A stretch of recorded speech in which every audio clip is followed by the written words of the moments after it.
যত্ন আত্মি করছিস যখন একেবারে মুখে তুলে খাইয়ে দে। তুমি কি সবসময় ফাজলামোর মোডে থাকো? এটা তোর কাছে মজা কেন মনে হলো? তুমি তো মজা করেই বলো, তাই আর কি। আমি তো কমেডিয়ান, সারা বছর তোর সাথে মজা করে যাব।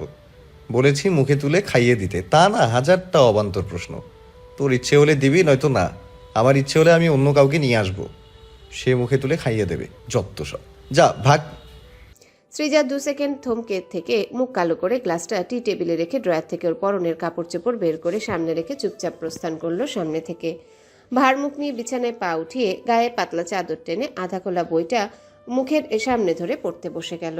এহসান ওর কার্যবিধি পরখ করলো আর চোখে বিস্মিত কণ্ঠে বলল, আরে কি সমস্যা, রাগ দেখাচ্ছিস কেন? এবারেও জবাব দিল না সৃজা। চুপ করে বই পড়ার ভান করে কথা শুনে গেল। ভীষণ মেজাজ খারাপ হচ্ছে ওর, অভিমান হচ্ছে। এহসান কেন ওর সাথেই এই টোনে কথা বলবে? সে কি যেচে পড়ে তার জীবনে এসেছে, না আসতে চেয়েছিল? তাহলে কেন এতগুলো কথা শুনিয়ে দিল? ধমকের সুরে কেন বলল? এদিকে ওর জবাব না পেয়ে কপালে আঙ্গুল ঠেকিয়ে রইল এহসান। কি এমন বলল সে যে মহারানী ফুলে আগুন হয়ে গেছে? মজা তো সে আগেও করেছে, কই কখনো তো এমন করে না। তার বুক জ্বলতে শুরু করলো। অনেকক্ষণ পর অস্থির কণ্ঠে বলল, কথা না বলার পণ করেছিস নাকি? বললামটা কি রে বাবা?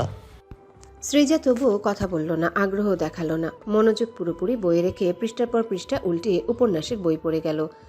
ইহসান থমকিত চমকিত মুখে আধখোলা শার্টে বসে রইল সেভাবে।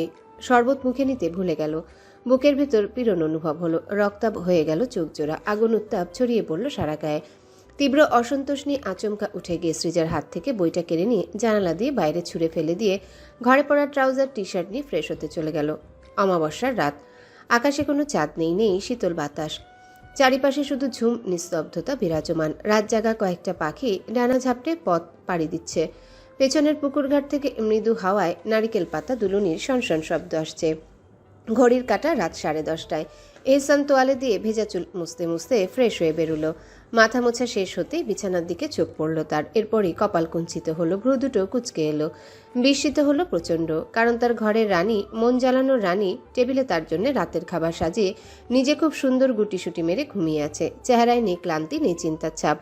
এহসানের বুক জ্বলুনি ভাবটা প্রকট হলো। চোখ দুটো বুজে গাঢ় নিঃশ্বাস টানলো। সৃজা কিভাবে এমন কাজ করতে পারলো? তার রাগ অগ্রাহ্য করতে পারলো? একটু অপেক্ষা করলো না? খাবারটা বেড়েছে ঠিকই, পাশে বসে একটু এগিয়ে দেবে না? দুটো ভালো মন্দ কথা জিজ্ঞাসা করবে না? কিভাবে ওকে অ্যাভয়েড করে ঘুমিয়ে পড়তে পারলো? মনে হয় একটু রাগই দেখিয়েছে, তার জন্য কাঁথা মুড়িয়ে দিয়ে ঘুমিয়ে পড়বে? এ কেমন আচরণ? সদ্য গোসল নিয়ে শীতল হয়ে আসা শরীরটা আচমকায় তেলে বেগুনে জ্বলে উঠল। হাত থেকে তোয়ালে ছুঁড়ে ফেললো নিচে। সোফায় কিছু ভাঁজ করা শুকনো কাপড় চোপড় রাখা ছিল, সেগুলো ছুঁড়ে মারল মেঝেতে। শব্দ হলো না। শরবতের গ্লাসটা জানালা দিয়ে ফেলে খ্যাপাটে ভাবটা নিয়ে বসে রইল সোফাটায়। সৃজার ঘুম ভাঙল স্বাভাবিকভাবে, ভোর থেকে সকাল হওয়ার ঘ্রাণে। ঠিক সকাল 7টায় ভার হয়ে থাকা চোখ দুটো থেকে ঘুমের রেশ কাটাতে উঠে বসলো সে বিছানায়। এলোমেলো হয়ে পিঠের নিচে চাপা পড়ে থাকা চুলগুলো একত্রে করে হাতখোপা বাঁধতে গিয়ে সামনের সোফাটায় চোখ পড়তেই দেখলো টকটকে লাল হয়ে থাকা চোখ নিয়ে এহসান তাকিয়ে আছে তারই দিকে। কপাল ঢেকে আছে উস্কো খুস্কো চুলে, মুখের ভঙ্গি কঠিন, চোয়াল শক্ত। সারা রাত ঘুমায়নি লোকটা, এটা যে কেউই বুঝতে পারবে। সৃজা হতবিহবল হলো। আপনা আপনি ঠোঁট দুটো হা হয়ে গেল। খোপা বাঁধা হলো না, চুলগুলো ছড়িয়ে পড়ল পিঠে। ঘোর কাটতে বেশ অনেকক্ষণ লাগলো তার। কিছুই বলল না এহসানকে, না প্রশ্ন করলো। ভেতর ভেতর বিস্ময়ে ফেটে পড়লেও নিজেকে স্বাভাবিক দেখানোর প্রচেষ্টা করে শরীরের ওড়না ঠিক করে বিছানা থেকে নেমে পড়ল। চুপচাপ চলে গেল হাত মুখ ধুতে। ভালোভাবে ফ্রেশ হয়ে ঘরে ফিরে টেবিল থেকে পানির গ্লাস নিতে গিয়ে দেখলো রাত বেড়ে রাখা খাবারটা ঠিক সেভাবেই প্লেটে পড়ে আছে। ভাত শুকিয়ে চাল হয়ে গেছে, তরকারি থেকে কটু গন্ধ বেরোচ্ছে, ছোঁয়নি একটু। তার মানে পুরো রাত না খেয়ে না ঘুমিয়ে সেভাবেই বসে আছে এহসান। সৃজা দ্বিধান্বিত কিছুটা ক্ষুব্ধ ভঙ্গিতে এহসানের সামনে গিয়ে দাঁড়ালো, প্রশ্ন করলো, না খেয়ে না ঘুমিয়ে সারা রাত জেগে কাটিয়েছ, এসবের মানে কি? কি হয়েছে তোমার? কথা বলছো না কেন? জাত চলে যাবে নাকি? বিষ এনে দে, খেয়ে মরে যাই। চিবিয়ে চিবিয়ে বলল কথাটা এহসান। সৃজা হতভম্ব হয়ে এবার ওর পাশে বসে পড়ল। কপালে গালে হাত রেখে চেক করতে করতে বিচলিত ভঙ্গিতে বলল, আবার শরীর খারাপ? কথাটুকু সম্পূর্ণ হলো না, আটকে গেল ওখানেই। একজোড়া তৃষিত ঠোঁট আক্রমণ করলো ওর ওষ্ঠাধরে। রুক্ষ একটা হাত মুহূর্তেই চলে গেল নির্মেদ কোমরে। অন্য হাতটা চেপে ধরল ওকে বুকের সাথে। সৃজা আচমকা আক্রমণের জন্য প্রস্তুত ছিল না। সে নড়চড় করতেও যেন ভুলে গেল। আলতো করে টেনে দেওয়া সুতির ওড়নাটা খসে পড়ল মাথা থেকে। চুলগুলো বেরিয়ে এলোমেলো হয়ে এদিক সেদিক ছড়িয়ে পড়ল। সৃজা স্তব্ধ, হতভম্ব, বাকরুদ্ধ। এহসানের মন মস্তিষ্ক তখন অন্য জগতে, যে জগতে শুধু অনুভূতিদের রাজত্ব, তাদেরই বিচরণ থাকে সে জগতে। একজোড়া ওষ্ঠাধরের ছোঁয়া তার বক্ষে শীতল অনুভূতি ছড়াচ্ছে। একটা উষ্ণ আলিঙ্গন তাকে সারা রাতের ক্ষোভ থেকে মুক্তি দিচ্ছে। ঘন কালো চুল থেকে ভেসে আসা মাদক মাদক গন্ধটা তাকে পাগলামো করতে উৎসাহিত করছে। কতক্ষণ কেটে গেল সৃজা জানে না। সে বোধ শক্তি ফিরে পেল। কান্নার একটা ভাব ভেতর থেকে ঠেলে বেরিয়ে আসতে চাইল। সে দুহাতে ধাক্কা দিয়ে সরানোর চেষ্টা করলো এহসানকে, কিন্তু বলিষ্ঠ পুরুষালী শক্তির সাথে পেরে উঠছিল না। চওড়া বুকে আটকে থেকে তার শ্বাস আটকে আসছিল, কিন্তু নিয়ন্ত্রণহীন এহসান তাকে দম নেবার সুযোগটুকুও দিচ্ছিল না। সৃজা না পেরে খামচে ধরল এহসানের ঘাড়। কাজ হলো তাতে, ছিটকে সরে গেল এহসান। চোখ মুখ কুচকে ধমকে উঠল সে। শেষ করে দিল আমার। বলতে বলতে চোখ পড়ল সৃজার দিকে। হাত সহ সেও থেমে গেল ক্ষোভিত সৃজার পানে তাকিয়ে। সৃজা কেঁদে ফেলল সেই মুহূর্তে। একটা লোক যে কিনা তার স্বামী, যাকে প্রচুর বিশ্বাস করে, ভরসা করে, ভয় নিয়ে বিয়ে করেছিল, তার থেকে এতটা নিয়ন্ত্রণহীন আচরণ সে আশা করেনি। এহসান বিমূর মূর্তির মতো বসে রইল। সান্ত্বনা দেওয়ার সাহস পেল না। অপরাধী তো সে নিজেই। তার অবশ্য অনুশোচনাও হলো না। উল্টো মনে মনে চাইছিল সময়টা আরেকটু থমকে যাক, যাতে এই মুহূর্তে রেশ থেকে যায় অনেকটা সময়। সে আর চোখে সৃজাকে পরখ করতে লাগলো। ওর ভেজা ঠোঁট, এলোমেলো চুল, ওড়নাবিহীন বুকের ওঠানামা কিছুই তার চোখ এড়ালো না। গলা শুকিয়ে কাঠ হয়ে এলো। ভেতরটা নড়বড় হয়ে গেল। গলা নামিয়ে অপরাধী কণ্ঠে কৈফিয়ত দেওয়ার মতো করে বলল, আমাকে ইগনোর করলি বলেই রাগ হয়েছিল, এখনো হচ্ছে। তোকে চোখের সামনে দেখলেই হচ্ছে। তোর মুখ ভেঙে দিতে ইচ্ছে করছে, খেয়ে ফেলতেও ইচ্ছে করছে। সৃজা এমন একটা কথা শুনে হতভম্ব হয়ে গেল। কান দিয়ে ধোঁয়া বেরোনোর উপক্রম হলো ওর। লজ্জায় মিইয়ে গিয়ে শীতল হবার পরিবর্তে কান্নার স্বর বেরিয়ে এলো। তোমার গলা চেপে ধরতে ইচ্ছে করছে। রাগান্বিত ক্ষোভ কথাটা বলে সৃজা ফুঁসতে লাগলো। এরপর দুহাতে মুখ ঢেকে ফুপিয়ে উঠতে এহসান শুকনো মুখে বলল, ধরলে ধর, কিন্তু মাপ চাইব না। ভুল করেছো। কেন মাফ চাইবে না? বউ হোস তুই, এজন্য। তাই বলে ঝাঁপিয়ে পড়বে? ঝাঁপিয়ে পড়লাম কোথায়? আস্তে ধীরেই তো। ব্যথা পেয়েছিস বেশি? মেয়ে দেখোনি জীবনে, বউ দেখিনি। তাই হুট করে এক্সাইটেড হয়ে পড়বে, টিপিক্যাল পুরুষ মানুষের মতো। তেমন হলে প্রথম রাতেই। সৃজা কটমট করে চাইতে এহসান থেমে গেল। জবাব না দিয়ে গম্ভীর মুখে বসে রইল। তার মাথা ঝিমঝিম করছে, বুকের ভিতর অদৃশ্য ব্যথা। কপাল থেকে চুল সরিয়ে বড় বড় কয়েকটা শ্বাস ফেলল সে। ঢোক গিলে বলল, এত ছটফট করলি কেন তুই? ভালো লাগেনি? আমার তোকে মারতে ইচ্ছে করছে। সৃজা ভস্ম করা দৃষ্টি নিক্ষেপ করে দুহাতে কান চেপে উঠে চলে গেল সেখান থেকে। হাত মুখ ধুয়ে কান্নার চিহ্ন মুছে নিজেকে সামলে অনেকক্ষণ পর যখন বেরোলো, দেখলো এহসান ঠিক একইভাবে বসে আছে। বসে থাকতে ইচ্ছে হলে থাকুক, সৃজা পাত্তা দিল না ওকে। চুল খোপা করে মাথায় ওড়না টেনে বেরিয়ে এলো ছাদে। সকালের মলিন আকাশ, আকাশে ধোয়াটে মেঘকুণ্ডলী, মৃদু বাতাসে মিষ্টি এক গন্ধ। উঠানের ঘাসে ছোট ছোট সাদা ফুল উকি দিচ্ছে। যত্নহীন পুকুরে কয়েকটা হাঁস ছানা নিয়ে ভেসে বেড়াচ্ছে। বাড়ির পেছনে রেল লাইনে ট্রেন ছুটছে। ছাদ থেকে দৃশ্যগুলো চমৎকার দেখাচ্ছে, কিন্তু সৃজার মন বিষণ্ণ। গতরাতে এহসানের ওই শক্ত আচরণের পর থেকেই। আর সকালের আচরণটা তো অভাবনীয়, অকল্পনীয়। খট করে পেছন থেকে শব্দ হতেই ভ্রু কুচকে পেছনে ফিরল। দেখলো এহসান দাঁড়িয়ে আছে শানমুখে, চোখে মুখে তীব্র বিরক্তি আর রাগ। সৃজা ওকে পাত্তা না দিয়ে মুখ ফিরিয়ে পুকুরে ভেসে থাকা হাঁসের ছানাদের খুনসুটি দেখায় মনোযোগ দেওয়ার চেষ্টা করলো। তখনই বড় বড় পা ফেলে তীরের বেগে ছুটে এসে ওকে শূন্যে তুলে নিল এহসান। রাত হলে সৃজা এহসান এক ঘরে থাকে। না জানি কি কি হয় ওদের মধ্যে। সব উদ্ভট ও কুরুচিপূর্ণ চিন্তা করে লিথুর খাওয়া দাওয়া এক প্রকার বন্ধ। আজ সারা রাতও ঘুমাতে পারেনি। মূলত এহসান যেদিন থেকে সৃজাকে বিয়ে করেছে সেদিন থেকেই তার শান্তির ঘুম নষ্ট। সে কখনো মানতে পারবে না এহসান শেখ অন্য কারো। এহসানের বউ হিসেবে চোখের সামনে সৃজাকে সে কোনোদিনই সহ্য করবে না। সৃজার চেহারাটাও সে দেখতে চায় না। ভেতরটা জ্বালিয়ে পুড়িয়ে দেয়। 2 টাকার ফকিন্নির মেয়ে হয়ে কিভাবে ফাঁসিয়েছে এহসানকে, কি করে ওর থেকে কেড়ে নিয়েছে মনে পড়লে মাথা নষ্ট হয়ে যায় লিথুর। বেশি দিন এভাবে চলতে থাকলে সে নির্ঘাত কিছু একটা করে বসবে সৃজাকে। শুধু আজিজ শেখ আর ওর বাবা রমিজ আলী সৃজাকে তাড়ানোর ব্যবস্থা করবে বলে নিশ্চয়তা দিয়েছে বলে লিথু ধৈর্য ধরে শেখ বাড়িতেই থাকছে আর সহ্য করছে নিজের ভালোবাসার লোকটির বিবাহিত জীবন। এসব নিয়ে ভাবতে গিয়ে তার চেহারার বেহাল অবস্থা। চোখের নিচে ডার্ক সার্কেলের কালো দাগ পড়ে চেহারার জৌলুস কমিয়ে দিয়েছে। ডান গালে কপালে ব্রণ ফুটেছে। মুখের উজ্জ্বলতা লাবণ্যতা কমে গেছে। ভালো হবার নামই নেই। এইসব সারানোর জন্য সপ্তাহে কয়েকবার পরপরই তাকে পার্লারে যেতে হচ্ছে। ইদানিং চুলের রংটাও ভালো লাগছে না। সেদিন বজ্জাত ইজহানের সামনে পড়লে সে সরাসরি ঘোড়ার লেজ বলে কটাক্ষ করেছে সবার সামনে। ইসমির মতো মহিলা পর্যন্ত মুখ টিপে হেসে ফেলেছে। আর এহসান ছিল ভাবলেশহীন, সে কিছুই বলেনি। বিরক্তি ফুটেছিল কপালে। ভাইয়ের কটাক্ষ শুনে অন্তত প্রতিবাদ করা উচিত ছিল, যেমনটা করে ইসমির বেলায়। লিথুর সেদিন বেজায় রাগ হয়েছে, কেঁদেছেও সে ভীষণ। মিতু আর ইমরান ওকে সান্ত্বনা দিয়েছে। আজিজ শেখ ইজহানকে ধমক দিয়েছে। এদেরই শুধু লিথু নিজের দুঃখে পাশে পায়। সে তাই ঠিক করেছে এই সপ্তাহে চুলের রংটা পাল্টে পুরো চুল বার্গেন্ডি করে ফেলবে।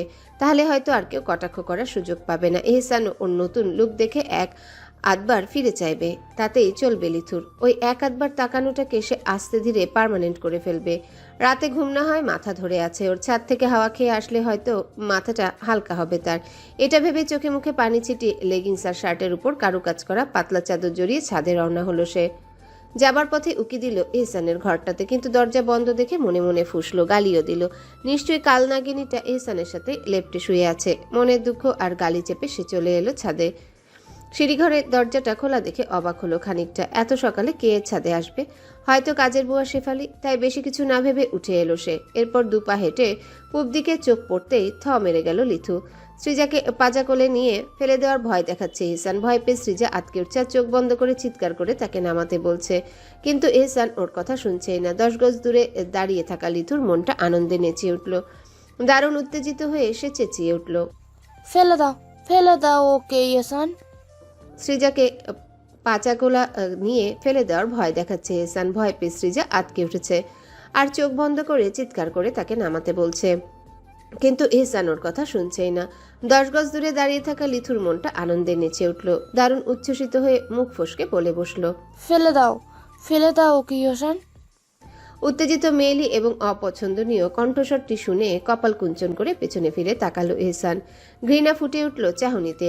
মন চাইল সৃজাকে নয়, ওই বেলাসটাকে ছাদ থেকে ফেলে দিতে। ওটার জন্য না বাড়িতে না সৃজার সাথে দুদণ্ড কোথাও শান্তিতে কাটাতে পারে। এহসান চোখ মুখ খিচিয়ে জোরে সোরে ধমক দিল, রমিজ আলীর ম্যানার্সলেস নির্লজ্জ মেয়ের কথা ইহসান শেখ তার বউকে ফেলে দেবে? তার এত দুর্দিন অধপতন এসেছে? লিথু এতক্ষণ উত্তেজিত আনন্দিত ছিল, কিন্তু এহসানের কথা শুনে ওর সেই আনন্দে যেন ভাটা পড়ল। চুপসে গিয়ে মুখ কুচকালো সে। বারে, আমি তো শুধু বললাম, তুমি তো ওকে ফেলে দিতে যাচ্ছিলে। হ্যাঁ, যাচ্ছিলাম, ইচ্ছে করে দেব, কিন্তু মিস লিথু, সেটা তো আপনার কথা অনুসারে না। আপনার এত উত্তেজিত আনন্দিত হবার কারণ কি? এমন করে কেন বলো? আমি হ্যাঁ, নির্লজ্জ মহিলা, আপনি এখন চোখের সামনে থেকে দূর হন। Get out from here. Litho ধমকে কেঁপে উঠল। এহসান আরো শক্ত কিছু বলতে যাবে তার আগে গলা জড়িয়ে থাকা বেলি হাত দুটো শক্ত চাপ অনুভব করলো। রাগ সামলে কিছুটা অবাক হয়ে চাইল সে সৃজার পানে। ইশারায় জিজ্ঞাসা করলো, কি সব হাওয়া ফুটুস? সৃজা ভেঙচি কেটে আরো শক্ত করে গলা জড়িয়ে ধরে বলল, ঘরে যাব। এহসান হাসি আটকালো প্রচন্ড কষ্টে। যে মেয়ে এতক্ষণ রাগ দেখাচ্ছিল, জেদ করছিল, সেই মেয়ে লিথুকে দেখেই সোজা হয়ে গেল। বাহ, বেশ তো। সে অনড়ভঙ্গিতে দাঁড়িয়ে থেকে ফিসফিস করে বলল, তুই তো আদর করলে রাগ করিস, ছুলে গাল ফুলাস। এর চেয়ে যাকে আদর করলে গাল ফুলাবে না তাকে রেখে তোকে ফেলে দিই, কি বলিস? তাহলে একদিক থেকে না, তোমার দিক থেকেও ছোকছোকানি, তাই না? আমার সামনেই সাধু সাজা, বড় বড় কথা। এজন্যই তো বলি, নিকু পিসি এত সাহস পায় কোথায়? কেউ ইন্ধন না দিলে তো আর এত সাহস পাওয়ার কথা না। তোর চিন্তা শক্তি তো দারুণ, মানতেই হবে তুই এহসান শেখের বউ। সৃজা রেগে নখ বসিয়ে দিল ওর ঘাড়ে। এহসান চোখ মুখ কুচকে ব্যথাতুর শব্দ করে অসহায় মুখ করে বলল, আর না, এবার সত্যিই লাগছে। আদর করতে চাইছিলাম, তুই দিলি না, সরিয়ে দিলি। সকাল সকাল কতটা কষ্ট হয়েছে বুঝিস? অবশ্য তুই বুঝবি কেমন করে? তুই তো মেয়ে, ছেলে হলে ঠিকই বুঝতি এত দূরে এগিয়ে নিজেকে সামলানো কতটা কঠিন। ঘরে চলো নির্লজ্জ, নয়তো তোমার লিথুরানির বিষ নজরে অতি শীঘ্রই বউহারা হতে চলেছ। এহসানের সম্বিত ফিরল। কিছুটা অসন্তুষ্ট দেখালো তাকে, যেন সে ভুলেই বসেছিল লিথু এখানে আছে। সে কপালে ভাঁজ ফেলে বিরক্তিসূচক চকারান্ত শব্দ করে সৃজাকে নিয়ে ওভাবে ঘরে যাবার উদ্দেশ্য নিয়ে পা বাড়ালো। এদিকে লিথু হতবিহবল ভঙ্গিতে দাঁড়িয়েছিল গেটের ওখানে, তার চোখে কাতরতা, হিংস্রতা। ফোঁসফোঁস করতে করতে বলল, তা তোমার বউয়ের কি পা নেই? এত বড় মেয়েকে কোলে করে নিয়ে হাঁটতে হয়, হেঁটে নামলেই তো পারে। এহসানের পা দুটো থেমে গেল। ভেবেছিল কিছু না বলবে না, কিন্তু তিরিক্ষি মেজাজ তাকে শান্ত হতে দিল না। ভীষণ বিরক্তি নিয়ে গমগমে স্বরে বলল, এহসান শেখ তার বউকে কোলে নিয়ে না মাথায় নিয়ে হাঁটবে সেটা একান্তই তার বিষয়। স্বামী স্ত্রীর ব্যক্তিগত মুহূর্তে না নাক গলিয়ে দয়া করে ম্যানার্সের ক্লাস করে আসুন। বলে বিন্দুমাত্র পাত্তা না দিয়ে নেমে গেল এহসান। হাতুড়ি পেটালে যেমন শব্দ হয়, লিথুর বুকের ভেতরটাতেও যেন সেই শব্দ তোলপাড় চালাতে লাগলো। অপমানী মুখটা কালবৈশাখীর কালো মেঘের ন্যায় কালচে হয়ে গেল। রাগে হিংসেই জ্বলে উঠল তার চোখ দুটো। রাগে নিজের মাথার চুল খামচে ধরল। সে বিড়বিড় করে বলল, তোমার ন্যাকা বউয়ের কি অবস্থা করি দেখো।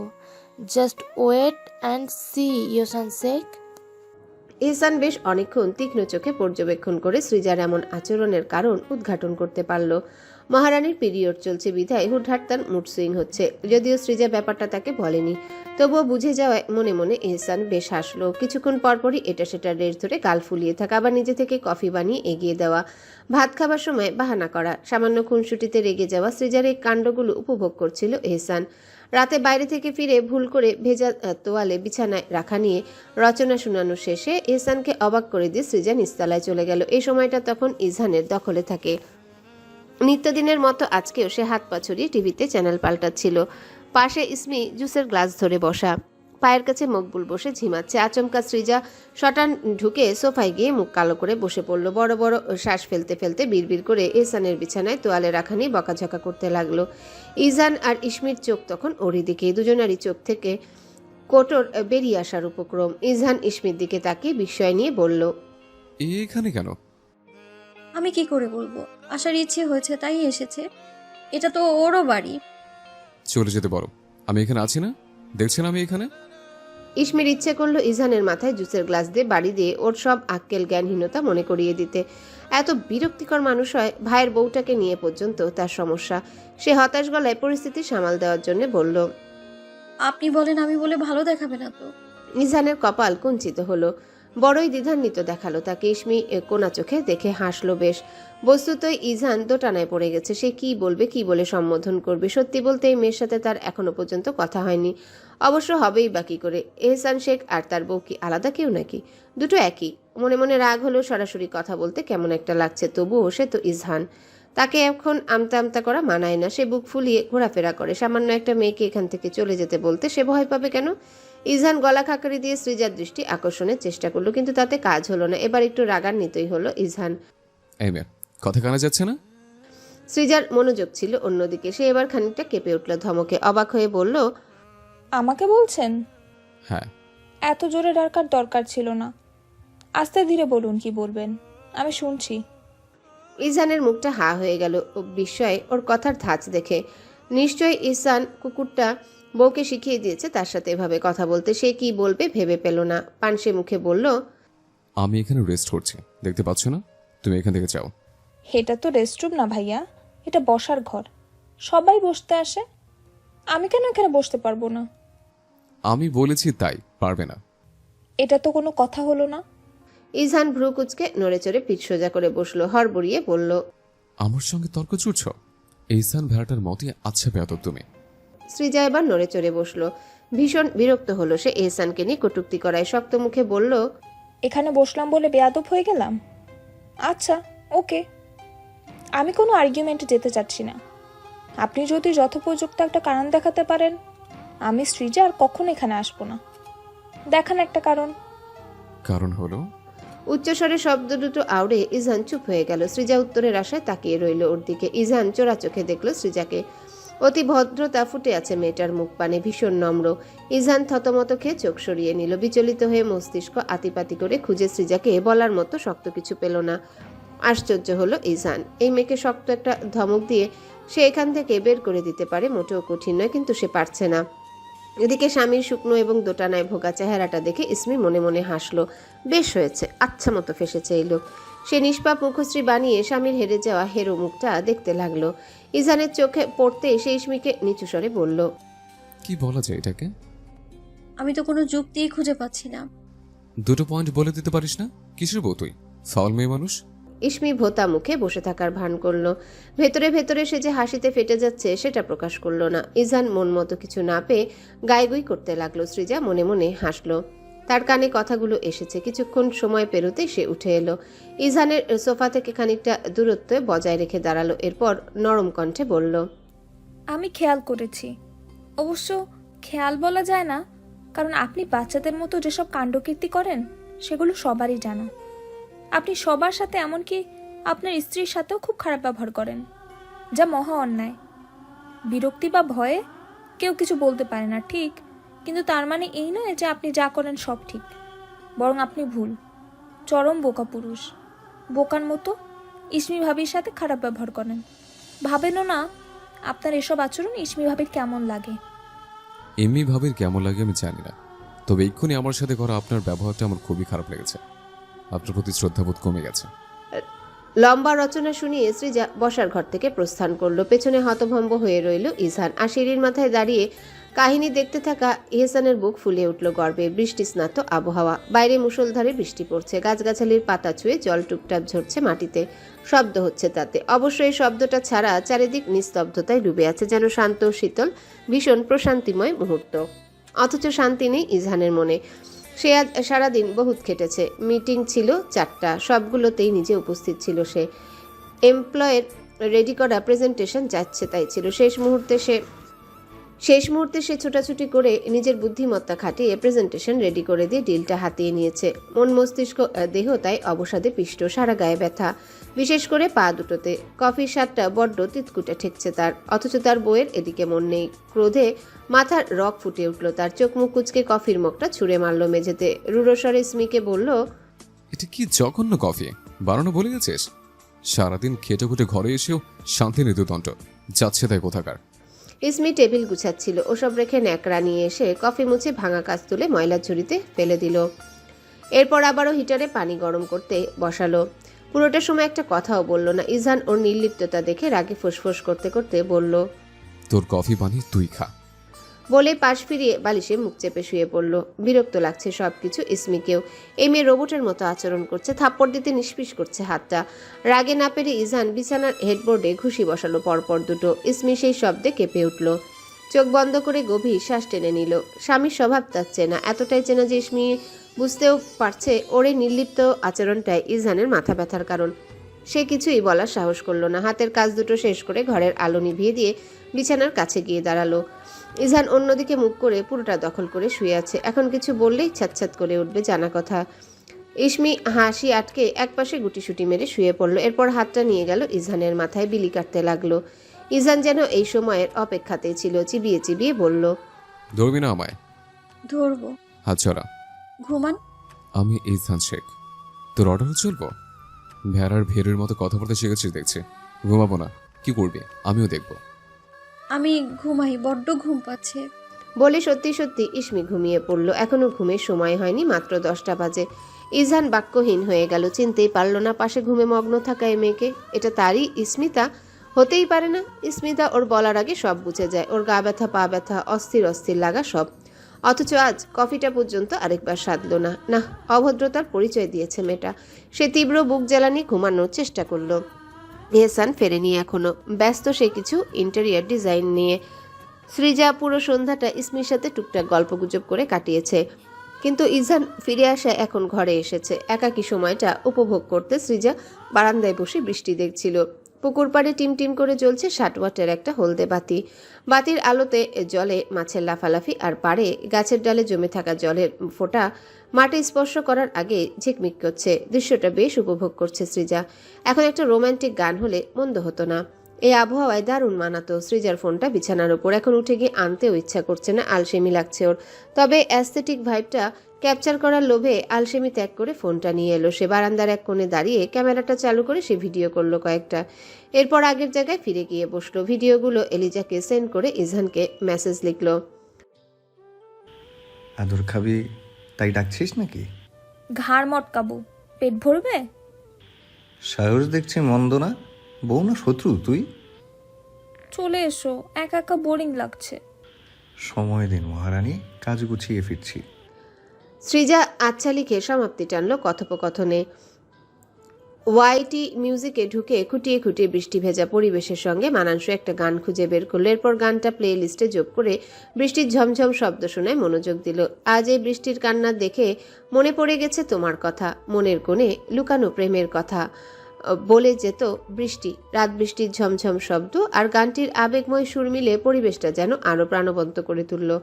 গানের প্রতিটা লাইনে সৃজার হৃদয়ে একটা অদ্ভুত নস্টালজিয়া জেগে উঠল। চোখের তারায় ভেসে উঠল এহসানের কুচকানো চেহারাটা, শান্ত স্থির আর রাগান্বিত মুখটা। ঠোঁটের কোণে খেলে গেল এক চিলতে হাসি। এহসান যখন রেগে যায় বড্ড অবুঝ লাগে তাকে। যখন অনুভূতির দায় সামলাতে না পেরে অনেকটা জোর করে দু একটা ছোট চুমুতে চেপে ধরে, তখন সৃজার বুকের ভেতর কাঁপন ধরে যায়। অনুভব করলে মনে হয় লোকটা বহু আকাঙ্ক্ষা নিয়ে ছয় তাকে, যেন সৃজা তার বহু আরাধিত কেউ। মনে হয় যেন প্রেম করে বিয়ে করেছে, অথচ তেমন কিছুই না। একসময় ভাই হিসেবে দেখে আসা জীবনসঙ্গীকে নিয়ে তাই অদ্ভুত এক সংকোচ কাজ করে সৃজার। অবশ্য এটা অস্বীকার করার উপায় নেই। যতই নখরা ঝগড়া করুক, এহসানের ঘুমিয়ে থাকা শান্ত চেহারাটা দেখলে আজকাল বড়ই প্রেম প্রেম পাচ্ছে সৃজার। আচ্ছা, এই সত্যিটা জানলে এহসান কি খেপাবে তাকে? সৃজার মুখখানি রক্তাভ হয়ে উঠল। গানটা শেষ হতে সৃজা চিন্তার জগৎ থেকে বেরিয়ে এলো। ফোনটা হাতে নিয়ে অন্য আরেকটা গান প্লে করে ওটা ছোট্ট কাঠের টেবিলটায় রাখতে গিয়ে আচমকা সৃজার দৃষ্টি থেমে গেল, ভ্রু কুঁচকে গেল। পুকুর পাড়ে ঘন ঝোপের আড়াল থেকে কি যেন নড়ছে। সরাসরি তাকাতে ওটা স্থির হয়ে গেল। কিছুক্ষণ বুঝতেই পারলো না সৃজা ওটা কি। খানিকক্ষণ পর বৃষ্টির পানি ঝেড়ে ফেলতে ওটা যখন একটু নড়চড় করে স্থির হয়ে দাঁড়ালো, তখনই বুকটা লাফিয়ে উঠল সৃজার। ওখানে একটা ছায়া মূর্তি দাঁড়িয়ে, কোনো মানুষ নাকি ভূতপ্রেত, এক মনে কেন তাকিয়ে আছে ওর দিকে। চোখ দুটি যেন দুই অদ্ভুত শিখা জলজলে, গভীর আর স্বাভাবিক। সৃজা টের পেল সেই চোখ ভয়ানক, পাগলাটে অথচ ক্রোধিত। ওর গায়ের রোম খাড়া হয়ে উঠল। যদিও সৃজা ভীতু মেয়ে না, তবুও ভয়ে ওর পা জমে গেল। দম আটকে এক ছুটে বারান্দা থেকে ঘরের ভেতর চলে এলো। ভেতরের দরজাটা বন্ধ করার আগে একবার উকি দিল। ঝোপের আড়ালে ছায়ামূর্তিটি তখনও তীক্ষ্ণ দৃষ্টিতে অনুসরণ করে যাচ্ছে ওকে। ঘন অন্ধকারের মাঝেও সেই দুটি চোখের শানিত দৃষ্টি সৃজার বুকের ভিতর এক অজানা শঙ্কার কাঁপন ধরিয়ে দিল। আতঙ্ক নিয়ে দরজাটা আটকে দিল সশব্দে। দ্রুত ফোনটা নিয়ে কল করলো এহসানকে, ধরলো না ও। সৃজা বিরক্ত ও বিচলিত হয়ে মেসেজ করলো এহসানকে। কোথায় তুমি? তাড়াতাড়ি এসো, ভয়ঙ্কর একটা চোর দেখেছি। সেন্ড হবার কিছুক্ষণের মধ্যেই দরজায় টোকা পড়ল। সৃজা আটকে উঠল। শুনতে পেল এহসানের রাশভারী কণ্ঠস্বর। খোল। প্রাণ ফিরে পেল সৃজা। দ্রুত দরজা খুলল। এহসান অর্ধভেজা শরীরে ঘরে ঢুকতে ঢুকতে বিচলিত স্বরে জিজ্ঞাসা করলো, কোথায় দেখেছিস? পুকুর পাড়ে। এহসানের সিক্ত অবস্থা দেখে সৃজার অবশ্য আর তখন চোরের কথা মাথায় নেই।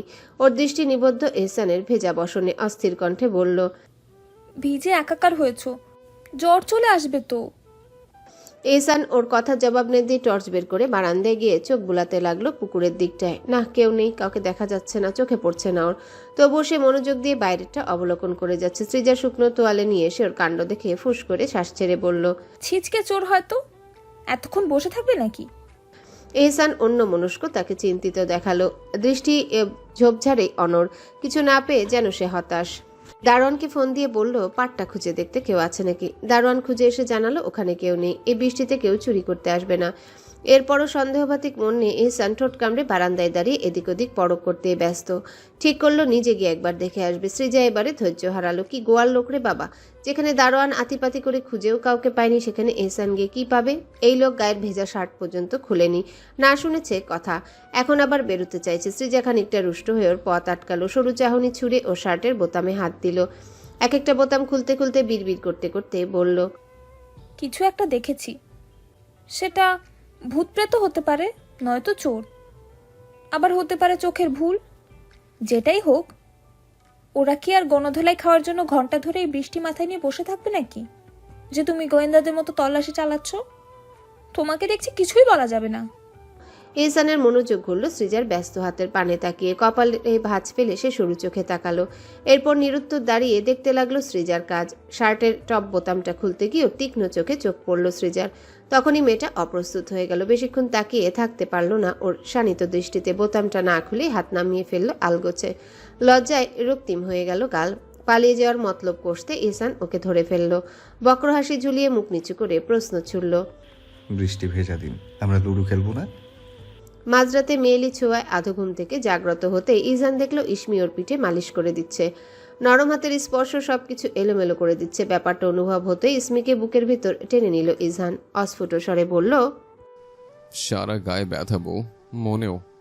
মাঝরাতে মেয়েলি ছোঁয়ায় আধো ঘুম থেকে জাগ্রত হতেই ইজহান দেখল ইসমি ওর পিঠে মালিশ করে দিচ্ছে। নরম হাতের স্পর্শ সবকিছু এলোমেলো করে দিচ্ছে। ব্যাপারটা অনুভব হতে ইসমিকে বুকের উপর এনে ফেলল ইজহান। অস্ফুট স্বরে বলল, সারা গায়ে ব্যথা বউ, মনেও। ইসমি গুটিসুটি মেরে ওর বুকে জমে রইল, কিন্তু কিছু বলল না। ইজহান ওর চুলে মুখ ডুবিয়ে সুবাস নিয়ে অস্ফুট স্বরে বলে, সবসময় এরকম চুপ মেরে থাকো কেন? কথা বলতে বললে কি সমস্যা? অন্যদের সাথে তো ভালোই গল্প গুজবে মগ্ন থাকো, আর আমার সামনে এমন ভান করো যেন আমার দাসীবাদী তুমি। ইসমির হাসি পেল, তাচ্ছিল্যের হাসি। ইজহান অবশ্য সেটা দেখল না, সে বউয়ের চুলে আদর দিতে মগ্ন। ইসমি বলল, দাসীবাদী তো মানে? স্ত্রীরা তো স্বামীর দাসীবাদী হয়, ছোটবেলায় শুনতাম দাদি নানিরা বলতো। ও, অন্যরা হয়তো তাদের বউকে দাসীবাদী বানিয়ে রাখে, তাই বলে। কিন্তু আমি তো আমার এমনিকে তেমন রাখি না, বরং আদর করি, আবদার করি। স্বামীর আদর আবদার মানলে তো কেউ দাসীবাদী হয়ে যায় না। তাছাড়া বাড়ির কাজও তো তোমাকে করতে অনুমতি দেয়নি আমি। আমার বউ শুধু আমার কাজ করবে, আমার জন্য রান্না করবে, পোশাক ধুয়ে দেবে, যত্ন আত্তি করবে, পছন্দ অপছন্দের খেয়াল রাখবে, আমার সব কাজ গুছিয়ে দেবে। আমার অনুমতিবিহীন কোথাও যেতে পারবে না, আর আমার সব কথার অবাধ্য হবে না। আরো আপনার অনুমতি ছাড়া নিঃশ্বাসও নেওয়া যাবে না। ভালোবাসি বউকে, তার কাছে একটু আশা করবই। তবে আমাকে ঠকিয়ে অন্য কারোর সাথে ঘর বাঁধার কথা ভাবলে তক্ষুনি জানো তুমি মরে যাস। দিবানিশি আমি তাই প্রার্থনা করি মাই লাভ। এটুকু বলে গভীর শ্বাস ছাড়ল সে। পরপর কয়েকটা চুমু বসালো ইসমির গলায়, এরপর ঠোঁটের উপর আলতো করে ফু দিয়ে কোমল গলায় বলল, দিন দিন এত মিষ্টি কেন হচ্ছে বউ? আমার ডায়াবেটিস হলে তখন কি হবে? এইভাবে তো আদর করতে পারবো না। ইজহানের কপালে 3টা ভাঁজ পড়ল। সত্যি চিন্তিত দেখালো ওকে, মুখটা শুকনো দেখাচ্ছে, যেন মহা বিপদ তাড়া করছে ওকে। দৃশ্যটা হাসির, কিন্তু ইসমি একটুও হাসি পেল না।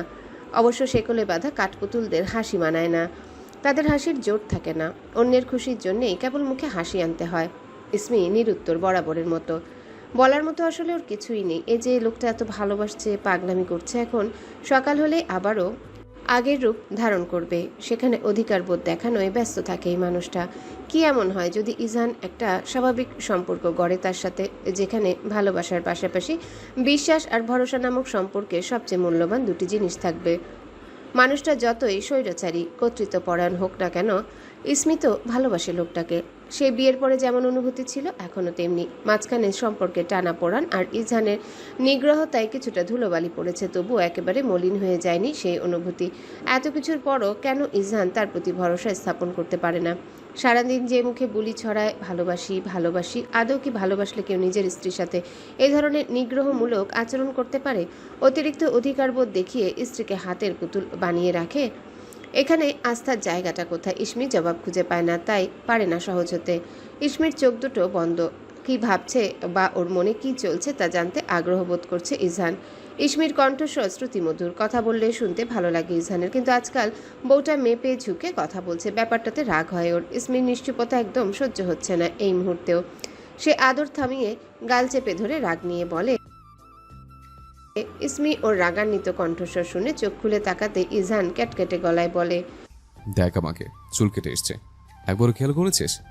সারাদিন নাগর নিয়ে ভাবলে আর আমার দিকে তাকানোর সময় পাবে কি করে? আগ্রহ হারাস আমার উপর থেকে। এই মুখ খোল, বল আমায়, কোন নাগর তোর মাথায় ঘুরে? ইজহান ডেসপারেট হয়ে গেল। ইসমির গালে লাল ছাপ পড়ল, ব্যথায় চোয়াল ছিম ধরে গেল। ইসমি কান্না রাগ চাপা দিতে পারছে না, কাঁপছে ওর শরীর। কম্পিত স্বরেই বলে, আল্লাহর দোহাই, মিথ্যে সন্দেহ করা বন্ধ করুন। আমার কোনো নাগর ফাগর নেই, আর না ছিল কখনো। আপনি একমাত্র, আর কেউ নেই। একটুও খারাপ লাগে না এগুলো মুখ দিয়ে উচ্চারণ করতে। ছি, এই ভালোবাসেন আপনি আমায়? আমার ভালোবাসা নিয়ে প্রশ্ন তুলিস? বাড়ি ফেরার পর থেকে শুকনো মুখে বেড়াচ্ছিস, কথার উত্তর দিচ্ছিস দাড়িপাল্লায় মেপে। আমি আজ চুল কেটে এলাম, একবার খেয়ালই করছিস না, কারণ তোর খেয়াল থেকে অন্য কোথাও। এমনকি আমাকে দেখলে তোর হাসি পর্যন্ত উবে যায়। এসবের কারণ তোর কোনো নাগরই আমি জানি। ইজহানের উদ্ভট অবান্তর অযৌক্তিক কথা শুনে ইসমি এবার ধৈর্য সামলাতে পারল না। নিজের মতো করে বইয়ের কাল্পনিক নাগর বানিয়ে নিয়েছে কাউকে এই লোক। ও রক্তিম মুখে চেঁচিয়ে উঠল, এসব গল্পগুলো কি আপনি নিজে নিজে বানান? স্বপ্নেও কি এসব দেখেন? তো ওই নাগরটাকে স্বচক্ষে কয়বার দেখেছেন আমার সাথে? কয়বার বিছানায় গেছে তার সাথে আমি? ইজান কথাটুকু শেষ করতে দিল না। কথার মার প্যাচে পড়ে আঁচড়ে কামড়ে একাকার করলো ইসমিকে। এক পর্যায়ে থামাতে না পেরে কামড় বসিয়ে দিল ওর ঘাড়ে ইসমি। ইজান ব্যথা পেল না, ওর জিম করা বডি মার খেয়ে অভ্যস্ত। মেয়ে মানুষের দু একটা কামড়ে কিছুই হয় না। উল্টো দুহাতে ইসমির মুখ চেপে ধরে প্রশংসা শুনতে চাইলো নিজের। কোমল গলায় বলতে থাকলো, এই বউ, তাকাও, আমাকে দেখতে কেমন লাগছে? তাকাও না। ব্যাকুল হয়ে উঠল ইজানের কণ্ঠস্বর।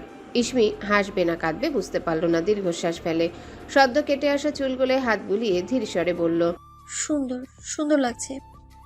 ইজানের মুখ এতটুকু আদরেই উজ্জ্বল দেখালো। ঠোঁট চেপে চুমু খেলো সে ইসমিকে। এরপর শান্ত হলো। ক্লান্ত হয়ে শুয়ে পড়ল ফুরফুরে মেজাজে। বউ প্রশংসা করবে না এমন চুলের কাটিং সে কখনোই দেয় না। যদিও ভেড়া মানব এহসান শেখও তার চুলে সেম কাটিং দেয়। মাঝখানে দুঃখ হয় ইজহানের, তারই কেন যমজ একটা ভাই হলো। বাইরে বৃষ্টি পড়ছে, পাতা নড়ার আওয়াজ হচ্ছে। সেই শব্দে আর ইসমির আদরে ইজহান গভীর ঘুমে ডুব দিল। বড্ড ঠান্ডা ঠান্ডা লাগছে। অসময়ে শীতে কাবু হয়ে ইহসান ঘুমের ঘোরে সৃজাকে কাছে টেনে নিল। এরপর ভালো মতো দুজনের গায়ে চাদর টেনে নিল। ঘুমন্ত সৃজার উষ্ণ নিঃশ্বাস ইহসানের নগ্ন বুকে পড়ছে, তার ভেতরটা তোলপাড় হচ্ছে। ইহসান তার রুক্ষ হাতে নাক টিপে ধরল সৃজার। দম নিতে না পেরে জেগে উঠল মেয়েটা। টেনে টুনে হাত সরালো ইহসানের। ঘুম ঘুম গলায় বিরক্তি প্রকাশ করলো। কি করছো তুমি? শ্বাস নিতে কষ্ট হচ্ছে তো। সরি রে। কালো অন্ধকারে সবকিছুই অস্পষ্ট, শুধু বাইরের বৃষ্টির ঝমঝম আর ঘরের ভেতরে থাকা দুজন মানুষের নিঃশ্বাস। আপাতত শব্দ বলতে এইটুকুই। তার মধ্যে ইহসানের অমন শীতল কণ্ঠস্বরে সরি বলা বেশ অদ্ভুত। সৃজা ভালো করে চাইলো এবারে। কি হয়েছে তোমার? আবার খারাপ হতে ইচ্ছে করছে। কি? রাতে নিজেকে কন্ট্রোল করে ফেলেছিলাম, কিন্তু এখন সব এলোমেলো লাগছে। সবসময় অমন গোলাপি ঠোঁট নিয়ে ঘুরিস, লোভ লাগবে না? আর কটা দিন গেলে আমি জুলুম করে ফেলবো তোর উপর, সত্যি সত্যি। সৃজার শির দ্বারা বেশ শীতল স্রোত বয়ে গেল। বুকের ভেতর অজানা আকাঙ্ক্ষা উদয় হলো। আশ্চর্য, হঠাৎ এমন লাগছে কেন? সেই সময় ইহসানের গম্ভীর কণ্ঠ শোনা গেল, দূরে দূরে থাকিস কটা দিন। সৃজাকে বিভ্রান্ত দেখালো। বিয়ে হয়েছে, মাস পেরিয়েছে ইহসান তার স্বামী, অথচ এখনও সেভাবে কাছাকাছি আসা হয়নি দুজনার। এর অনেকগুলো কারণের মধ্যে অন্যতম হলো সৃজা। বেশিরভাগ সময় জড়তাটা ওরই কাজ করে। ইহসান অবশ্য ওকে সাপোর্ট দিচ্ছে, যথেষ্ট সময় দিচ্ছে, কখনো এই বিষয়ে জোর করেনি বা বলেওনি। অবশ্য জোর করে একটা দুটো চুমু খেয়েছে, কিন্তু জবরদস্তি করে অধিকার নিতে আসেনি। ওর জায়গায় অন্য কেউ হলে এতদিন নিশ্চয়ই মানিয়ে নেওয়ার সময় দিত না, অনেক আগে নিজের অধিকার বুঝিয়ে নিত। ইহসান নেহাতি ভদ্রলোক বলেই নেয়নি। এসব ভেবে এই ভোর হতে থাকা শেষ রাতে শীতল বৃষ্টি স্নাত আবহাওয়ায় সৃজার মনে অদ্ভুত ঢেউ খেলে গেল। কিছুটা এগিয়ে পুরুষালী নগ্ন বুকে নাক ঘষল। ইহসান ওর কাণ্ডে প্রচণ্ড বিস্মিত হয়ে গেল।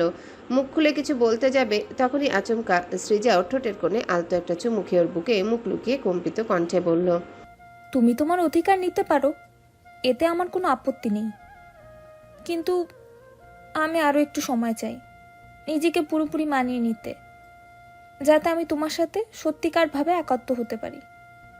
কারণ সম্পর্কের মাঝে আমি কোনো তৃতীয় কাউকে সুযোগ দিতে চাই না। তাছাড়া I think I am falling in love with you.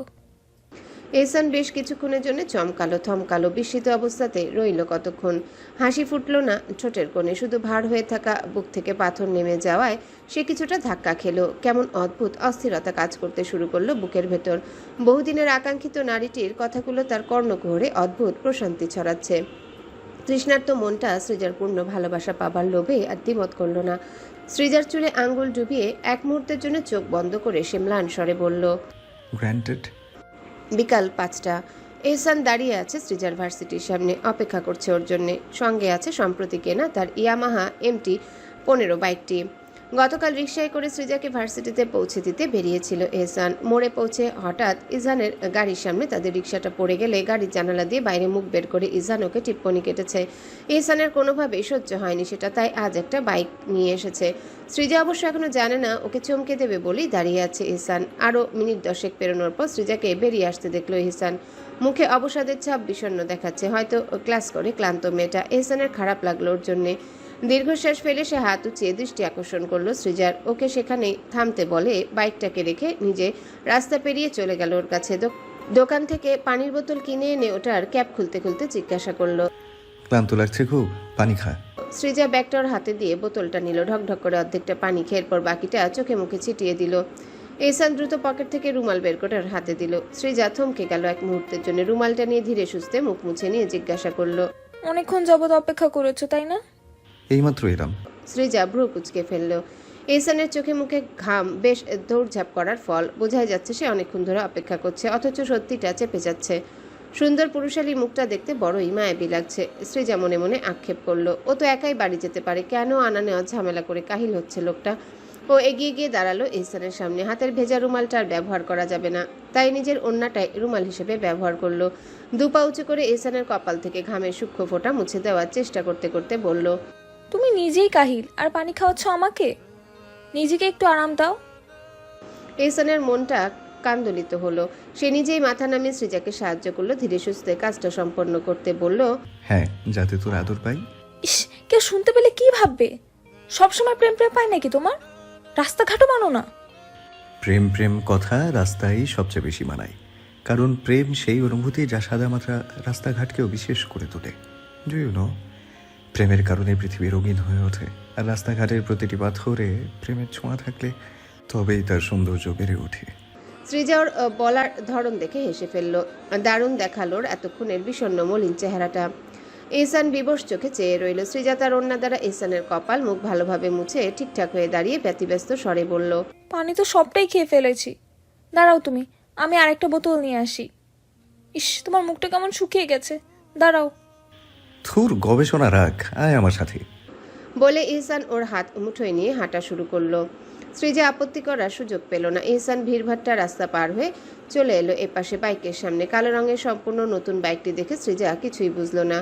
প্রশ্নাত্মক চাহনিতে তাকালো এহসানের দিকে। সেই ইতস্তত কণ্ঠে সৃজাকে বলল, এখন আপাতত টাকা পয়সা খুব একটা হাতে নেই, কম দামের মধ্যে এটা নিয়েছি তোর জন্য, দেখ তো কেমন হলো।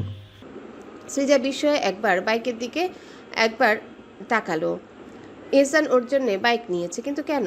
সৃজা কি বলেছে ওর বাইক লাগবে? আশ্চর্য, বাইক তো দু চোখে অপছন্দ করে, কারণ এতে অ্যাক্সিডেন্ট হয়। তাই সৃজা কপাল চাপড়ালো। আমার জন্য বাইক নিয়েছো, কিন্তু কেন? ভার্সিটি কামাই করছিস এতদিন, এখন থেকে তো নিয়মিত আসতে হবে। প্রতিদিন রিক্সা করে আসাটা ঝামেলা আর সময় সাপেক্ষ ব্যাপার, তাই ভাবলাম নিয়ে নেই, সুবিধা হবে তোর জন্য। সৃজার মুখটা কালো হয়ে গেল। মানুষটা ওর জন্য এতটা ভেবেছে, এতে ওর খুশি হওয়া উচিত, কিন্তু ও খুশি হতে পারছে না, উল্টো ভয় হচ্ছে। জীবনে কখনো বাইকে ওঠেনি, সে দেখলেই ভয় লাগে, মনে হয় এক্ষুনি ট্রাক বাসের নিচে চলে যাবে। না, সে উঠবে না বাইকে, না এহসানকে উঠতে দেবে। সৃজা এহসানের বাহু খামচে ধরে হাসার প্রচেষ্টা করে বলল, বাইকটা খুব সুন্দর হয়েছে, দারুণ, কিন্তু আমরা রিক্সায় যাব, ঠিক আছে?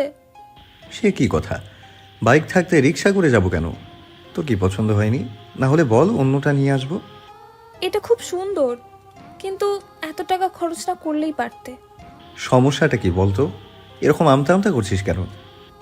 আমি বাইকে চড়বো না, তোমাকেও চড়তে দেবো না। অ্যাক্সিডেন্ট হয়ে গেলে আমার ভয় লাগে। আমার ভয় করে শুনে তুমি হাসছো? আশ্চর্য লোক তো। মাগরিবের আজান পড়ে গেল। এহসান দেরি করতে চাইল না। হাসতে হাসতে গিয়ে বাইকে উঠে বসলো। হ্যান্ডেলবারে রাখা হেলমেটটা পড়তে পড়তে সৃজাকে পেছনে বসার ইঙ্গিত করে দৃঢ়চিত্তে বলল, ডার্লিং, আপনার হাজব্যান্ড এতটাও অকর্মণ্য নয় যে আপনাকে সামান্য একটা বাইক নিয়ে এতটা ভয় পেতে হবে। So take a seat and witness your husband's extraordinary riding skills. এহসানের মুখে আত্মবিশ্বাসের ছাপ। ওর কথা শুনে কোটর থেকে চোখ বেরিয়ে আসার উপক্রম হলো সৃজার। মুখ শুকিয়ে গেল ওর, চোখে মুখে আতঙ্ক, দ্বিধাভাব, পা দুটো কাঁপতে শুরু করলো, আর তাতে স্পষ্ট ভয়ের অনুভূতি ফুটে উঠেছিল। এহসান দেখলো ওকে সচকিত চোখে। এই মেয়ে উঠার আগে যেভাবে ভয়ে কাঁপাকাঁপি করছে, না জানি বাইকটা টান দিলে স্ট্রোক করে বসে।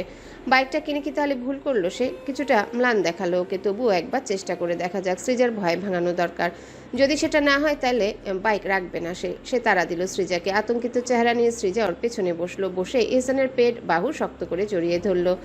এহসান অভয় দিল ওকে। এরপর কিছুটা আত্মবিশ্বাস আর উত্তেজনা নিয়ে হাতটা সোজা করে বাইকের নেভিগেশন বার ধরলো, আর পা দুটি শক্তভাবে গিয়ার প্যাডেল ও ব্রেকের উপর স্থির করলো। এক হাত দিয়ে ক্লাচ ধরে অন্য হাত দিয়ে স্টার্ট সুইচটা টিপে দিল। মুহূর্তে বাইকটার ইঞ্জিনে হালকা গুঞ্জন শোনা গেল। সঠিক সময়ে ক্লাচটা ধীরে ধীরে ছাড়লো, আর এক্সেলের প্যাডেলটা সোজা করে এহসান ডান হাত দিয়ে সামান্য টিপলো। বাইকটি ইঞ্জিন শক্তি পেয়ে ধীরে ধীরে গতি নিতে শুরু করলো। এহসান মাথাটা একটা ঝাঁকানি দিয়ে সোজা করে বাইকটা রাস্তায় নামাতে সৃজা চোখ বন্ধ করে এক চিৎকার দিয়ে ওর কোমর জাপটে ধরে চিৎকার করে বলল, আমার খুব ভয় করছে, এটা এক্ষুনি বাসের নিচে চলে যাবে।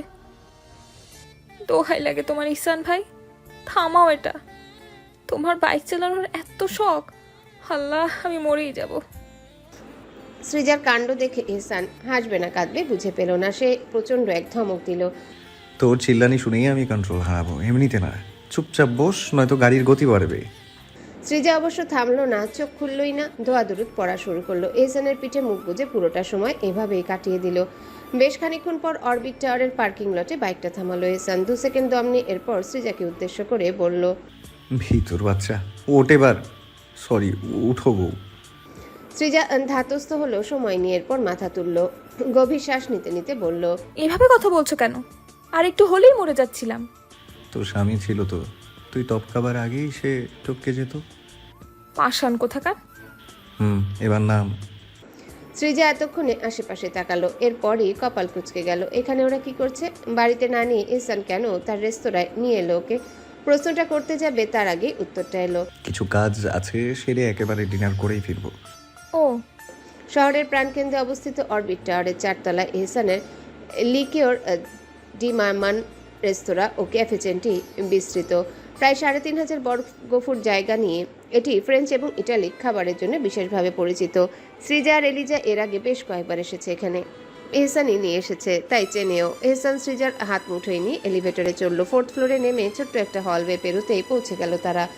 রেস্তোরাঁর প্রবেশ মুখে ঝলমলে আলোয় উজ্জ্বল লিকিওর ডি মামান নামটি দৃশ্যমান। বিভিন্ন রঙের লাইটিংয়ের আলোতে এটি আরও বিশেষ ও আকর্ষণীয় হয়ে দেখাচ্ছে। ভীষণ সুন্দর। কাছের চকচকে দরজা ঠেলে সৃজাকে নিয়ে ভেতরে প্রবেশ করে এহসান সৃজাকে প্রাইভেট লাউঞ্জে অপেক্ষা করতে বলে ম্যানেজমেন্ট অফিসের ওখানে চলে গেল। সৃজা লাগোয়া ওয়াশরুম থেকে ফ্রেশ হয়ে একা একা ঘুরে দেখল লাউঞ্জটা। সোনালী রঙের দেয়াল, নরম কার্পেট, বড় লিডি সোফা এবং গ্লাস টেবিল রুমটাকে সাজিয়েছে এহসান। এক কোনায় কফি বার, কিছু অলংকৃত গ্লাস, ছোট আর্ট পিস দ্বারা সজ্জিত। বড্ড আধুনিক আর শীতল। জানালা দিয়ে বাইরের দৃশ্য দেখা যাচ্ছে। সৃজা নরম গদিওয়ালা সোফায় বসে শহরের দৃশ্য দেখতে দেখতে কখন যে ক্লান্তিতে চোখ দুটো বুজে ফেললো টের পেল না। এহসান ফিরল ঘন্টাখানেক পরে একেবারে খাবার দাবার নিয়ে। সৃজা যেহেতু বিদেশি খাবার খুব একটা পছন্দ করে না, তাই ওর পছন্দের শাহী বিরিয়ানি, তিরামিসু, ক্রেম ব্রুলি আর স্মুদি নিয়ে এসেছে। কিন্তু লাউঞ্জে ঢুকেই ওর ঢুলতে থাকা চক্ষু দুটো চরক গাছ। সোফায় পা গুটিয়ে ঘুমে মগ্ন সৃজা। মুখটা ভীষণ আদুরে। সারাদিনের ক্লান্তির পর ও সুন্দর এই ঘুমটা ভাঙানোর ইচ্ছে ছিল না এহসানের, কিন্তু খাবার ঠান্ডা হয়ে যাচ্ছে দেখে সে আস্তে ধীরে আদুরে গলায় ডাকলো সৃজাকে 2 বার। ধরফড়িয়ে উঠে বসলো সৃজা। এহসানকে দেখে বলল, এসে পড়েছো? বাড়ি যাব কখন? খাবার নিয়ে এসেছি, হাত মুখ ধুয়ে আয়। সৃজা খানিকটা অবাক হলো। এই তো ভালো হাসি খুশি ছিল, কি এমন হলো হুট করেই মুড পাল্টে গেল? কিন্তু কথায় কথা বাড়বে, তাই বিনা বাক্যে চলে গেল হাত মুখ ধুতে। ফিরে এসে দেখলো এহসান খাবার বেড়ে বসে আছে, মুখ চিন্তিত অস্থির। সৃজার আসার শব্দ পেয়ে ওকে পাশে বসার ইশারা করলো। সৃজা বসলো। এহসান প্লেটে খাবার নিয়ে ধীরে সুস্থের মুখের সামনে ধরে বলল, হা কর। আমি খেতে পারবো। আমার হাতে কি সমস্যা? তুমি খাবে না? আমাকে নিয়ে ভাবতে বলেছি। কঠিন ও জড়ানো স্বরে বলল এহসান। সৃজা বুঝলো কোনো কারণে মুড ভালো নেই লোকটার, তাই আর ঘাটালো না। রাগের সময় হুঁশ থাকে না এহসানের, উল্টো পাল্টা বলে ফেলে। তাই পুরোটা সময় চুপচাপ বসে থেকে ওর হাতের খাবার খেলো সৃজা। ক্রেম ব্রুলিয়া স্মুদি খেতে পারলো না অতটা। তিরামিসুটা খাবার সময় ক্রিম লেগে গেল ঠোঁটে মুখে। এহসান দেখলো শানিত নেশাক্ত চোখে, বলল না। কিছুটা খেয়ে বাটিটা রেখে দিল সৃজা। ওদিকে ঘোলা চোখের দৃষ্টি দুটোর লোভ যাচ্ছে সৃজার ঠোঁটে লেগে থাকা ক্রিমের উপর। চোখ পড়লেই মাথাটা ভার নেশালো লাগছে। আচমকা সৃজার চোখ পড়ল এহসানের উপর। ওর থেকে কিছুটা দূরে বসে আছে, অস্থির, অস্বাভাবিক লাগছে। ছোট ছোট চোখ করে সন্দেহজনকভাবে এহসানের গাল ছুঁল সে। এমন অস্বাভাবিক ঠেকছে কেন তোমার? Baby, I want to know every curve of your body. I can't wait any longer. রক্তাপ চোখে এতটুকু বলেই নরম গদি সোফায় হুট করেই চেপে ধরল এহসান সৃজাকে। কোনো কিছু বুঝে ওঠার আগে গালের পাশে লেগে থাকা তিরামিসুর ক্রিমটা চেটে ঠোঁট আঁকড়ে ধরল ওর। তখনই নাকে ঠেকলো অদ্ভুত অচেনা গন্ধ। গা গুলিয়ে উঠল সৃজার, দম বন্ধ এলো। বহু কষ্টে মুখটা সরাতে সক্ষম হলো সে। এহসানের ঠোঁট তখন ওর কানে লতি ছুটছে। সৃজার এদিকে বেহাল অবস্থা, গন্ধে ওর মনে হচ্ছে বমি পেয়ে যাবে। নাক মুখ কুচকে বলল, কি খেয়েছো তুমি? লাল মদ ছুঁয়েছি, শুধু খাইনি। সৃজা হতবাক, স্তব্ধ। বেহেড এহসান ওর ঠোঁটে লেগে থাকা তিরামিসু চেটে নিয়ে ফিসফিস করে বলল, I want to be yours, tiramisu. ছটফট করতে করতে চোখের মনি লাল হয়ে উঠল এহসানের। শরীরের উত্তপ্ততা শিরশিরে অনুভূতি কাঁপিয়ে দিল সৃজাকে। হাত দুটো আঁকড়ে ধরে কোমল আঙ্গুলে সময় নিয়ে চুমু খেলো। জড়ানো স্বরে বলে উঠল, I want to be yours, tiramisu. You are sweeter than the sweetest. Tiramisu babe. Srija চেষ্টা করলো ওকে থামাতে। গাল ধরে মুখ আগলে নিয়ে এহসানের চোখের দিকে তাকানোর চেষ্টা করে অসন্তুষ্ট স্বরে প্রশ্ন করলো। কখন খেয়েছো এসব? কেন খেলে? বিদেশি এক ক্লায়েন্ট নিয়ে এসেছিল, খেতে চাইনি কিন্তু শয়তান ধরেছিল বলে টেস্ট করে ফেলেছি। এখন সব কেমন থুই থুই লাগছে। আর কখনো খাবে না, এসব হারাম। শয়তান মাথায় নৃত্য করছে, তুই একটু আদর করি, কাছে আয়। এখন এসব ঠিক হচ্ছে না, ছাড়ো। এহসানের বোধ শক্তি তেমন একটা কাজ করছে না, তাই সৃজার বারণ মানতে চাইল না সে, বরং শার্ট খোলার চেষ্টা করলো ব্যস্ত হাতে। উপরের বোতামে হাত দিতে সৃজা চমকে গেল, মাথার ভেতরটা পাক দিয়ে উঠল। লোকটা সুস্থ মস্তিষ্কে থাকলে সৃজা হয়তো আজ সত্যিই বাধা দিত না, কিন্তু মাতাল অবস্থায় এত কাছে, তাও এইখানে এই লাউঞ্জে। সৃজা ওকে শান্ত করানোর জন্য রাগ চাপা দিয়ে এহসানের বোতাম খুলতে থাকা ব্যস্ত হাতটা টেনে নিজের মুঠোয় নিয়ে ছোট করে চুমু দিল, নরম হয়ে বলল। সেদিনই তো বললে আমায় সময় দেবে, আমাকে তোমার প্রেমে হাবুডুবু খাওয়াবে। তা এখন কি মত পাল্টে ফেলেছো? প্রেমে হাবুডুবু না খাইয়েই আমার কাছে আসতে চাও, তাও এই লাউঞ্জে? এতটা পাগলামি মানায় তোমায়? আমি তো কবে তোর প্রেমে পড়ে হাবুডুবু খাচ্ছি, তোর এত সময় লাগছে কেন? তুমি আমার প্রেমে পড়েছো? কই, জানি না তো। কখন, কিভাবে? তুই কলেজ ফাংশনে প্রথম যেদিন শাড়ি পরে গেলি, না তারও আগে, ওই যে একদিন আমার শার্ট ধরে কান্না করেছিলি, সেদিন থেকে আমার খুব ইচ্ছে করছিল তোর চোখের সব পানি শুষে নিই, কিন্তু তুই ব্যাপারটা ভালোভাবে নিবি না, তাই করতে পারিনি। সৃজা অবাক ও স্থির দৃষ্টিতে তাকিয়ে রইল মাতাল অবস্থায়। মনের কথা বলে দেওয়া এহসানের দিকে মানসপটে ভেসে উঠল বহুদিন আগের কথা। জানুয়ারি মাসের এক শুক্রবার সৃজা জমে থাকা অধোয়া জামা কাপড় ধুয়ে ছাদে শুকাতে দিয়ে এসেছিল। বিকালে সেগুলোই আনতে ছাদে গিয়েছিল এলিজা। নামার সময় বেখেয়ালে একটা ওড়নায় পা পড়ায় সিঁড়ি থেকে পড়ে গিয়ে মাথায় আঘাত পেয়েছিল। বোনের অবস্থা দেখে সৃজা এহসানের শার্ট খামচে ধরে সেদিন এতটাই কান্নাকাটি করেছিল যে এলিজা পর্যন্ত ভড়কে গিয়েছিল। কারণ সে নিজেও এতটা কাঁদেনি। নীলু বেগম ভালো মন্দ রান্না করেছিলেন বলে এহসানকে দুপুরে খেতে ডেকেছিলেন, সে গেছিল। কিন্তু বিকেলে পাকোড়া বানানো হবে বলে লাঞ্চের পর আর যেতে দেননি ওকে নীলু বেগম, জোর করে রেখে দিয়েছিলেন। তাই এলিজার দুর্ঘটনার সময়টাতে সে ওদের বাড়িতেই ছিল। ফার্স্ট এড দিয়ে এহসানই এলিজাকে ডাক্তারের কাছে নিয়ে গিয়েছিল। সেদিন প্রায় বছর 7 আগের কথা। এহসান কি সেই দিনটার কথা বলছে? সৃজা বিস্ময়ে হতবাক হয়ে গেল। এতগুলো দিন লোকটা ওকে মনে পুষে রেখেছে, অথচ কখনো টেরি পায়নি সে। তার মানে টিথুকে বিয়ে করবে না বলে নয়, সৃজার প্রতি প্রেমের অনুভূতি ছিল বলেই ওকে জীবনে জড়িয়েছে। সৃজা সন্দিগ্ধ দৃষ্টিতে তাকালো এহসানের প্রতি। তুমি কি সেদিনের কথা বলছো, যেদিন এলিজা মাথা ফাটিয়ে ফেলেছিল? সেদিনই। সৃজার বুকের ভেতরটা অদ্ভুত শীতলতায় শিরশির করে উঠল, বিবশ গলায় বলে উঠল। কখনো বলনি তো, বুঝতেও দাওনি। প্রেমে পড়লে সবসময় তা মুখে বলে দিতে হয় না, কখনো কখনো চুপ থাকাটাই সবচেয়ে বড় প্রকাশ। তখন সময়টা অন্যরকম ছিল, তোর বয়সটা আবেগপূর্ণ ছিল। তাছাড়া প্রেম ভালোবাসা বুঝতে দিলে তোকে হয়তো আমার আগেই অন্য কেউ নিজের করে নিত। কথাগুলো যদিও বিক্ষিপ্ত অস্বাভাবিক, তবুও সৃজা বুঝিনি। একদৃষ্টে চেয়ে রইল ওর দিকে, নিম্নস্বরে শুধালো। শুধু প্রেমেই পড়েছো, ভালোবাসোনি? এহসান এক পলক দেখে নিল আকুতি ভরা চেহারাটা, আঙ্গুল বুলিয়ে দিল ওষ্ঠভাজে, মাদকপূর্ণ কণ্ঠে আওড়ালো। তোকে কে না ভালোবাসে? বলেই হঠাৎ চুপ হয়ে গেল। জবাবটা ঠিকঠাক না পেয়ে সৃজা এহসানের দিকে সন্দিগ্ধ চোখে তাকিয়ে রইল, আরও কিছু শোনার আশায়। যে কথাগুলো স্বাভাবিক থাকলে বলে না, হাসি মজার ছলে উড়িয়ে দেয়, সেই কথাগুলো মত্ত অবস্থায় বলছে লোকটা। এমন সুযোগ সর্বসাকুল্যে আসে না। ছাইপাশ খেয়ে মাতলামো করায় সৃজা যদিও রেগে আছে এহসানের উপর, তবুও ভালোবাসার কথাগুলো শুনতে ওর মন প্রাণ উচ্ছ্বসিত, তৃষ্ণার্ত হয়ে উঠছে। ও কিছু জিজ্ঞেস করতে যাবে, তার মাঝে এহসান তীব্র গতিতে ওর গালে ঠোঁট ছুঁয়ে এসে বলে। তোর প্রতি আমার ভালোবাসা বিশাল আকাশে মুক্ত পাখির মতো, সীমাহীন, অসীম, তার শাশ্বত। তুই শুধু আমার হৃদয়ের স্পন্দন, তুই শুধু আমার হৃদয়ের স্পন্দন নোস, আমার আত্মার আরাধনাও। তুই ছাড়া আমি এহসান শেখ এক অদৃশ্য শূন্য সত্তা, কিছুই নই, একদমই কিছুই নই। Nothing to do fucking loser. নিয়ন্ত্রণে নেই এহসান, কথাবার্তা গভীর ও বেসামাল হচ্ছে, এখনই থামাতে হবে, নয়তো অনর্থ ঘটিয়ে ফেলবে অবাঞ্ছিত পরিবেশে। সৃজা ঠেলে সরিয়ে দিল ওকে। এহসান টাল সামলাতে না পেরে ছিটকে পড়ল নিচে, বসে রইল ওই অবস্থায়। মেঝেতে দৃষ্টি নিবদ্ধ করে বলল। ফেলে দিলি? সৃজা গায়ে জামা কাপড় ওড়না ঠিকঠাক করতে করতে উঠে দাঁড়ালো, মুখে এখনো অপ্রস্তুত রাগান্বিত ক্ষোভের চিহ্ন লেগে আছে। তো কি এখন তোমাকে মাতলামি করতে দেব? এটাই ভাবছো তুমি? রাত কত হয়েছে খেয়াল আছে? এক্ষুনি বাড়ি চলো। তাছাড়া বাইরে স্টাফরা আছে না, সবাই কি ভাববে বলো তো? এহসান দুহাতে ভর দিয়ে ওঠার চেষ্টা করে ব্যর্থ হলো। সৃজার ক্রুদ্ধ কণ্ঠস্বর শুনে মৃদুস্বরে বলল। কেউ কিচ্ছু ভাববে না, বকছিস কেন? সৃজার অবস্থা দেখে দীর্ঘশ্বাস ফেলে গিয়ে আগলে ধরল ওকে। তাহলে কি করব? উঠে দাঁড়ানোর শক্তি পাচ্ছ না, বাড়ি ফিরবে কিভাবে? কাউকে লাগবে তো তোমাকে সামলানোর জন্য, আমি একা পারবো না। সৃজা ওকে সোফায় বসিয়ে পাশেই মাথায় হাত দিয়ে বসে পড়ল। চিন্তিত হয়ে বলল।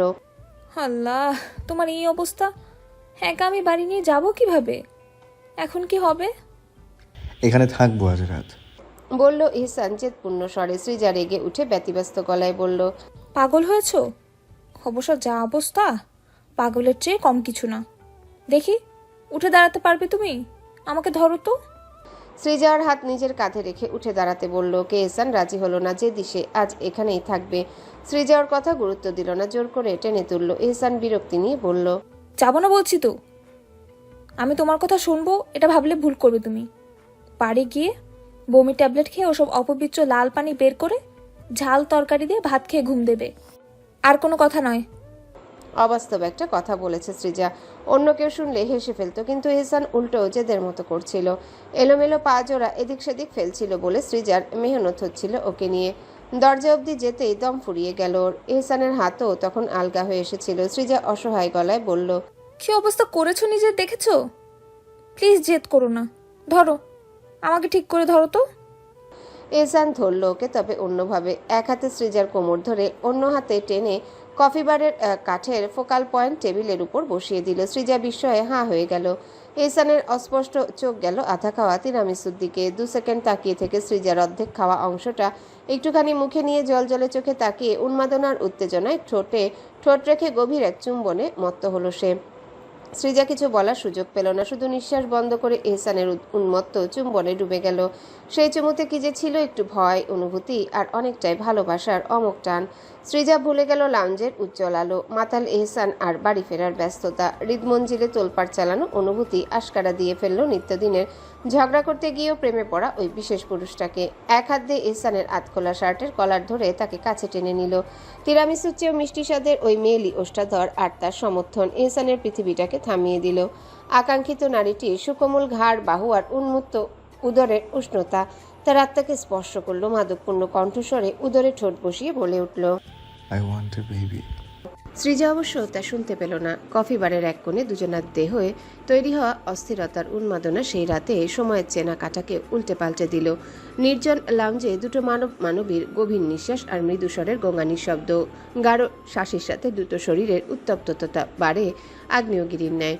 প্রতিটা রুক্ষ হাতের স্পর্শে কুকড়ে যাওয়া সৃজার ধারালো নখের আঁচড় প্রতিবার ইহসানের মস্তিষ্ক থামিয়ে দিলেও পাতলা চাদরের নিচে থাকা দুজনার উষ্ণতার এই মুহূর্ত সুখ রচনা করতে ব্যস্ত হয়ে পড়ল, সবকিছু পেছনে ফেলে।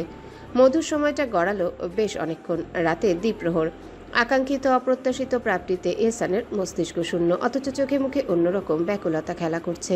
মাথাটা ঠিকঠাক কাজ করছে না, ওর ঘুম ঘুম লাগছে। তবুও প্রতিবার সে নিজেকে নিয়ন্ত্রণ করতে আর প্রাণপণে জেগে থাকতে চাইছে। বারবার বিচরণ করতে ইচ্ছে করছে সৃজাতে, ডুবে যেতে ইচ্ছে করছে ওই গোলাপ সুধা ছড়ানো ওষ্ঠজোড়ায়, ছেড়ে দিতে ইচ্ছে করছে না ওই উন্মুক্ত বক্ষের তপ্ততা থেকে। দেখতে চাইছে প্রিয় রাগিনীর ক্রন্দনরত মুখটা। অবশ্য প্রিয় নারীর সৌন্দর্য আর মাধুর্যতা একবার যদি কোনো পুরুষকে পুরোপুরি ঘায়াল করে, সে তো আর নিজেকে খুঁজে পায় না। তার হৃদয় ও মন তখন একমাত্র সেই নারীর অস্তিত্বে ডুবে থাকতে চায়। সেই নারীর উপস্থিতিতে সে প্রাণোচ্ছল, বাকি সময় সে অলিক। ইহসান সৃজার কপালে টুপ করে ঠোঁট ছুঁয়ে অস্ফুট স্বরে জিজ্ঞাসা করে। খারাপ লাগছে? ব্যথা করছে? সৃজা বোধহয় কাঁদছিল। সে দুপাশে মাথা নাড়িয়ে নেতিবাচক উত্তর দেয়। ইহসানের কপালে ভাঁজ পড়ে। চিন্তিত দুর্বল স্বরে বলে। বেশি ব্যথা? সৃজা প্রশ্ন এড়িয়ে যায়। আগের মতোই মাথা নেড়ে কিছু একটা বোঝাতে চায়, যা ইহসানের বোধগম্য হয় না। সে বিচলিত হয়ে পড়তে সৃজা ওকে আঁকড়ে ধরে বলে। আমি ঠিক আছি।